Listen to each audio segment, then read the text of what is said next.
The first human being who formulated the tactics of subversion was a Chinese philosopher by the name of Sun Tzu.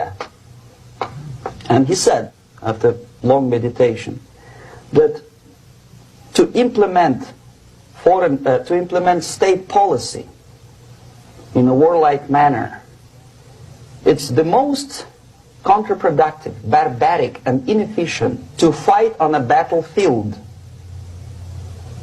You know that war is continuation of state policy, right? So if you want successfully to implement your state policy, and you start fighting, this is the most idiotic way to do it. The highest art of warfare is not to fight at all,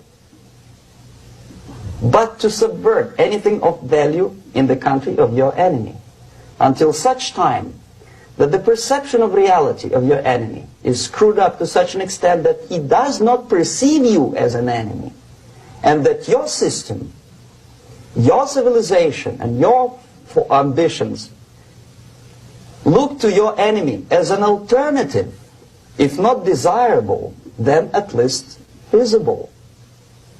Better red than dead. That's the ultimate purpose, the final stage of subversion, after which you can simply take your enemy without a single shot being fired, if the subversion is successful. This is basically what subversion is. What subversion is, basically, it consists of 4 periods, time-wise. If we start from here and go this way, time, right? This is the beginning point. The first stage of subversion is the process which is called, basically, demoralization. It says for itself what it is. It takes from, say, 15 to 20 years to demoralize a society. Why 15 or 20 years? This is the time sufficient to educate one generation of students or children. One generation, one lifetime span of a person, a human being, which is dedicated to study, to shaping up the outlook, ideology, personality. No more, no less. Usually it takes from 15 to 20 years. What it includes? It includes influencing, or by various methods, infiltration, propaganda methods, direct contacts, doesn't really matter. I will describe them later. Of various areas where public opinion is formulated or shaped. Religion, educational system, social life, administration, law enforcement system. Sometimes when I describe all the methods, students ask me question, are you sure this is the result of the Soviet influence? Not necessarily. You see, the tactic of subversion, about which I'm talking, is similar to the martial art, the Japanese martial art. If some of you are familiar with that tactic, probably you will remember that if an enemy is bigger and heavier than yourself, it would be very painful to resist his direct strike. If a heavier person wants to strike me in the face, it would be very naive and counterproductive to stop his blow. The Chinese and Japanese judo art tells us what to do. First to avoid the strike, then to grab the fist and continue his movement in the direction where it was before, right? Until the enemy crashes in the wall. You see? So, what happens here? The target country obviously does something wrong. If it's a free democratic society, there are many different movements within the society.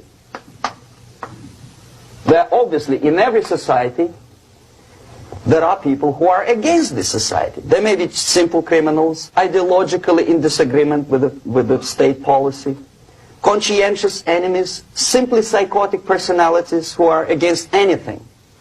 Right? And finally, there are a small group of agents of a foreign nation, bought, subverted, recruited. Right? The moment all these movements will be directed in one direction, right? This is the time to catch that movement and to continue it until the movement forces the whole society into collapse, into crisis, right? So that's exactly the martial art tactic. We don't stop an enemy. We let him go. We help him to go in the direction we want them to go. Okay? These are the areas of application of subversion. What it means exactly?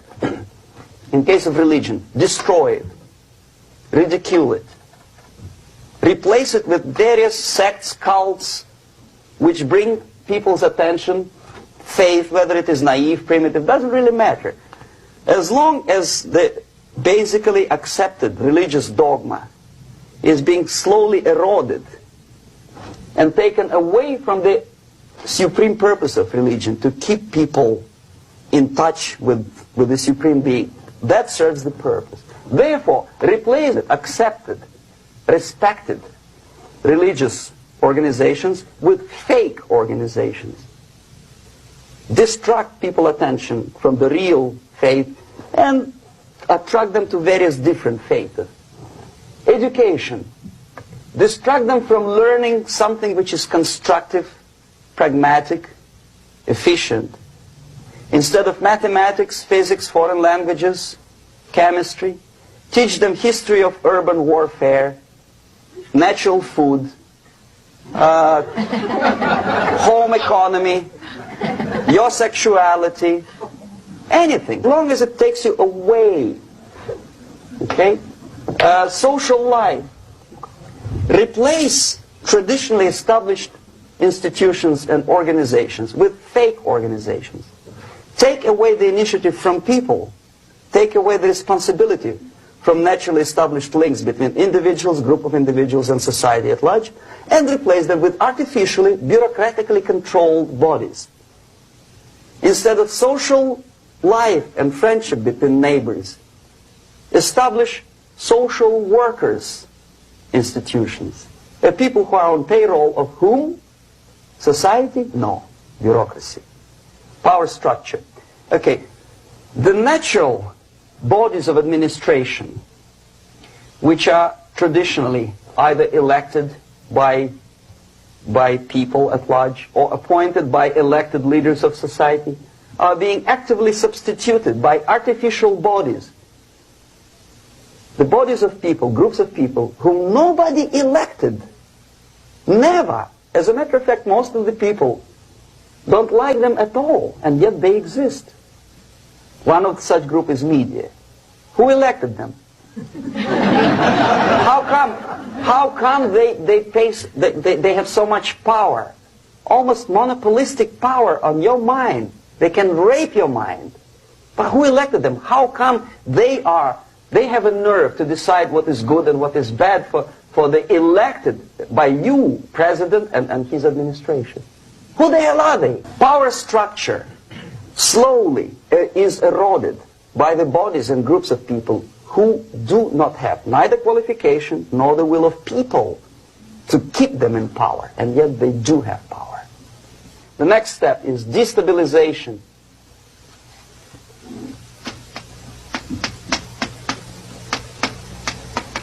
Again, this word says for itself what it is. To destabilize all the relations, all the accepted institutions and organizations in a country of your enemy.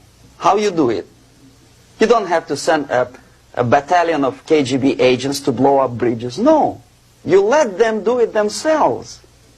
Here it's radicalization.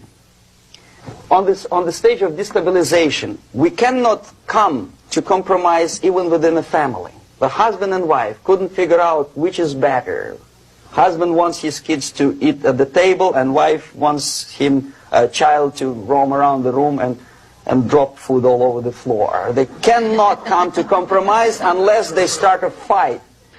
It's impossible to reach a compromise, constructive compromise between neighbors. This stabilization process usually leads directly to the process of crisis. In case of developing nations, that's the area where I was active. The process starts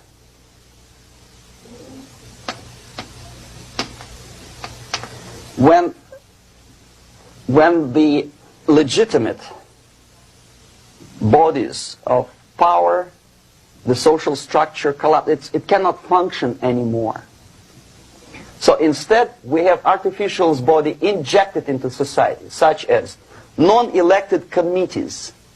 You remember I was talking about them here. Social workers who are not elected by people, media who are self-appointed rulers of your opinion, some strange groups which claim that they know how to lead society forward. They don't usually. All they care is how to collect donations and sell their own concocted ideology, mixture of religion and ideology. Here, we have all this artificial body claiming power. If the power is denied to them, they take it by force. In case of Iran, for example, all of a sudden we have revolutionary committees. What kind of revolution? There was no revolution yet, and yet they had the committees.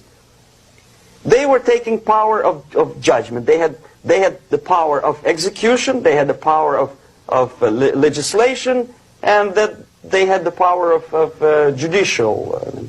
All of them combined in one person, who is half-baked intellectual, sometimes graduated from Harvard University or Berkeley. He comes back to his country and he thinks that he knows the answer to all the social, economical problems. Okay? Crisis is when society cannot function any more productively. It collapses, obviously. That's the word for crisis.